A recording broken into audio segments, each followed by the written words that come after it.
Welcome to Truths, Proofs, and Firewater Reviews. I'm your host, Lindsey, and this is John, risking his liver to discover new whiskeys. We base our reviews on a 25-point scale, 5 for the smell, 10 for the taste, 5 for the finish, and a combined 5 for the bottle and look of the juice.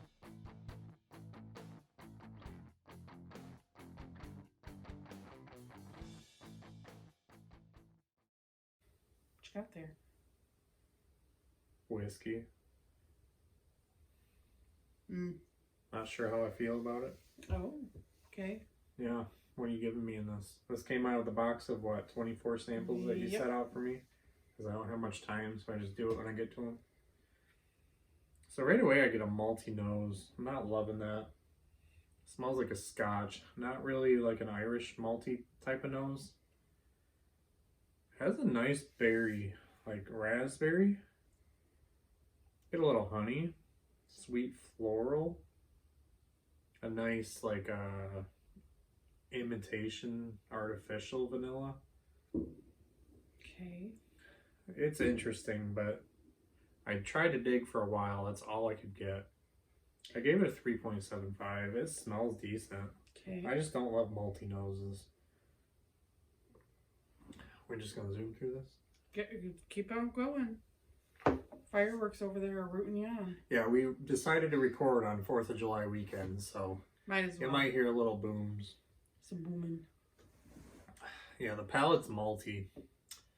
It's charry, which is weird to me. Every time I taste charry, I think of what someone said in a podcast, that the char doesn't impart any flavors. That it really, you know, like a water filter when it has char in it, charcoal or you don't taste activated charcoal. Yeah. But then I've heard other people, I think it was Bernie Lovers, that said char in a tasting note. Or maybe it was Master Distiller, Conor O'Driscoll. I don't know. There was someone that said that. I'm like, I guess I'm not the only one. But I do taste the charriness. I better think deeper. It tastes like charred toast or something. See if I get a different kind of char. It might not be barrel char that I get. Maybe. I don't know. But it's smooth. I get like a light citrus note that goes through on the short finish. The vanilla's there. It just tastes very delicate. It's lightly sweet. It leaves me wanting more. Nothing off-putting in it. A little sawdust. The woodiness is sawdust. That's the only time I get wood in it. No, nothing on the nose. Just that slight sawdust, like you're chainsawing and you get like the fumes. Yeah, the fumes. The particles. The particles, yeah. You don't get fumes from sawdust. I gave it a 6.75 just because it's not my type of whiskey. Like I said, the mouthfeel is short.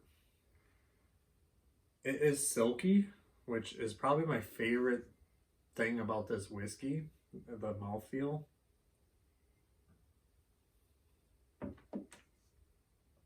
But I don't have much to say about it. I'll give it a 1.5. Okay. It's not my thing. I'm not saying it's bad at all. Okay, it's fine. I did guess it's a scotch. Is it a scotch? It is a scotch. Is it Oban? Oban 14. Yeah, I had a feeling. What about the look? Oh, I didn't even go there. Yeah, you're just whirling. He's just it's gas light. pedal to the floor. Ooh, it's the bottle I got gifted to me. So it is light. Say like a light honey. I don't even know Legs, if I call that honey. they don't run that fast. I'm going to give it 1.5. I didn't know that was made by Diageo. Fun fact. All right, so I didn't go John into the pulled bottle. like the one scotch out of everything in there, so you know I knew he was gonna know what it was. But Well, we have other samples. It could have been one of those. Could have been I one of remember Michael's. the Could have taste. been.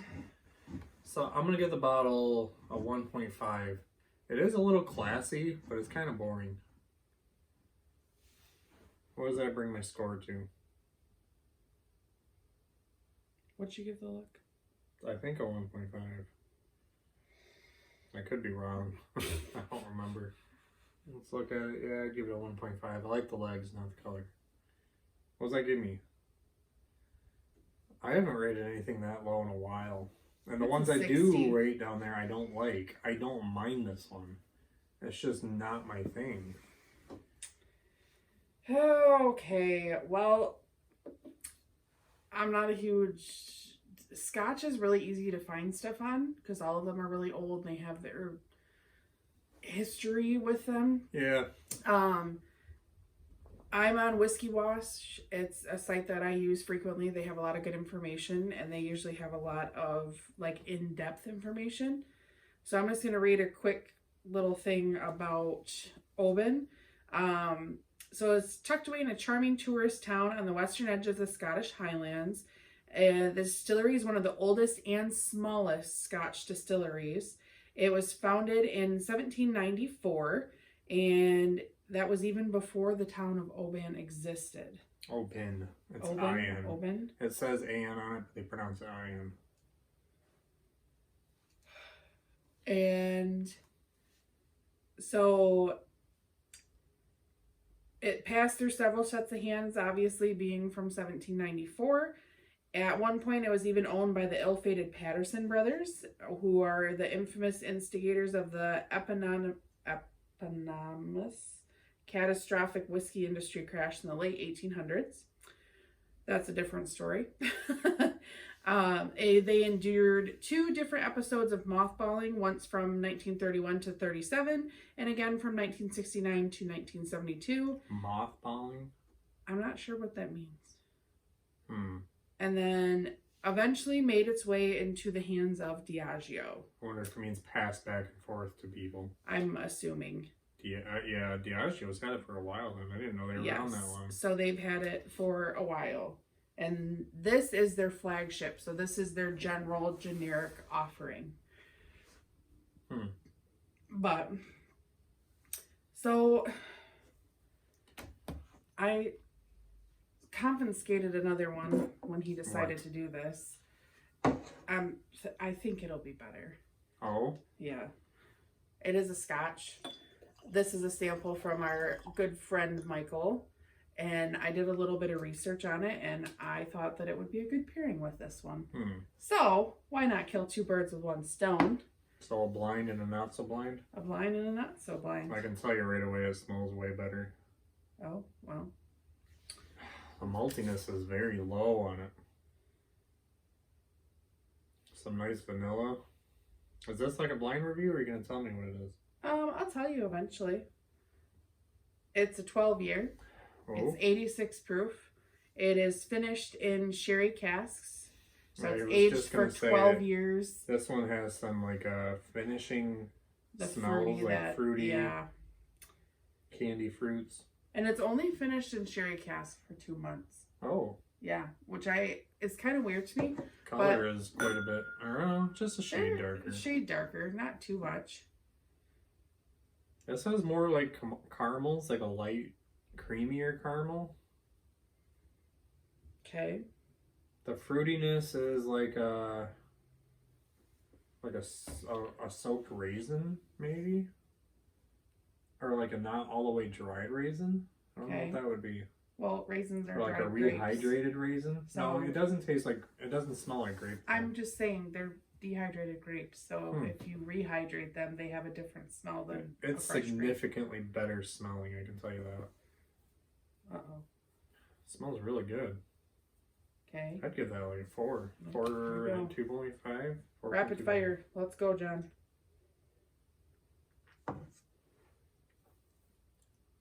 So the maltiness comes through more on the taste. It has a charry aspect to it.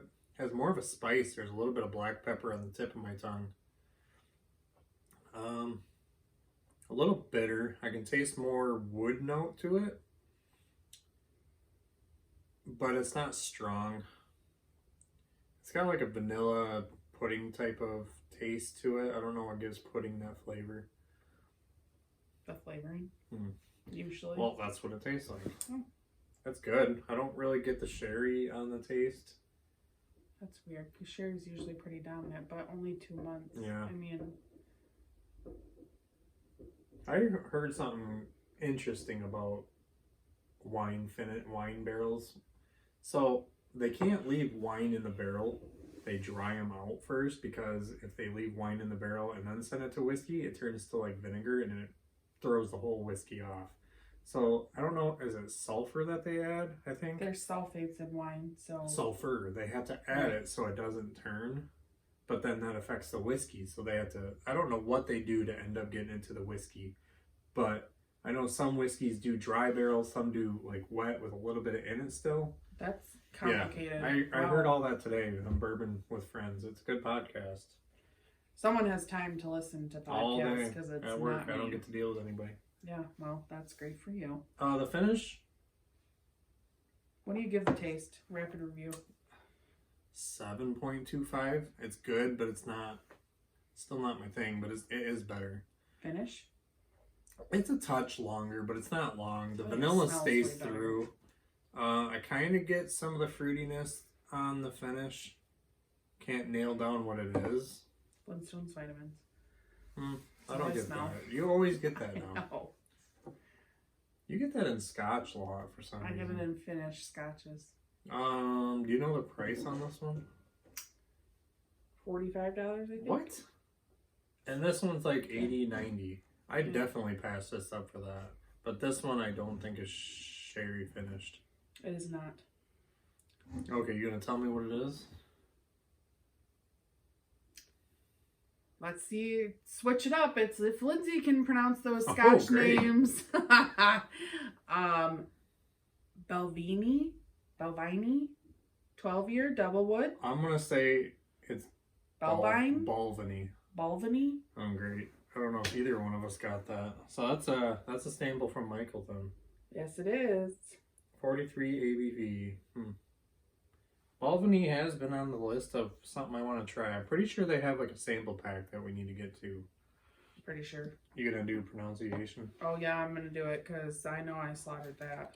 I mean, that was kind of a not so blind. You lied to me. Made me What? not know what it was. Significantly better. I do see the. Is that Tom Selleck? Kind of looks like the Balvenie. Balvenie. So we weren't that bad. It's kind of a mix of what we both said. Yeah. Okay. I Well, have heard that this was one fun. say is recommended to me because I don't like peaty scotches. For that price, I would buy a bottle over that.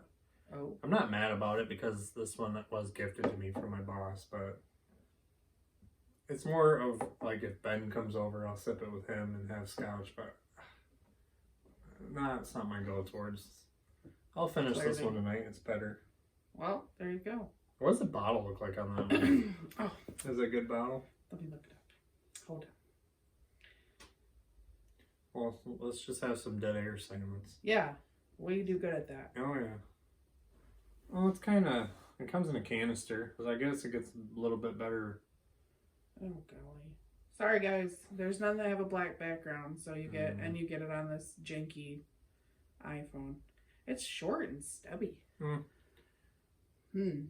I like the canister, but the bottle's just as plain. Yeah.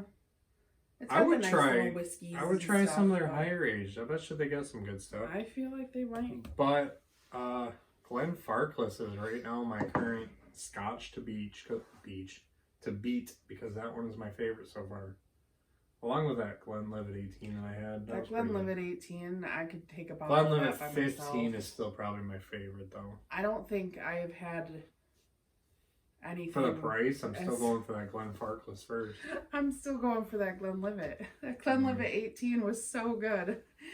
But, all right, well, now that we mashed like 3 of our segments into one, and 25 minutes later. Hopefully not 25 minutes. There you have it, guys. Oban. Oban.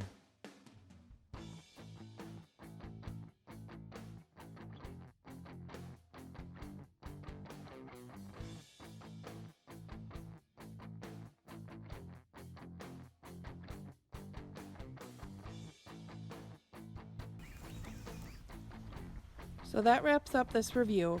Leave a comment if you have tried this whiskey and let us know what you thought.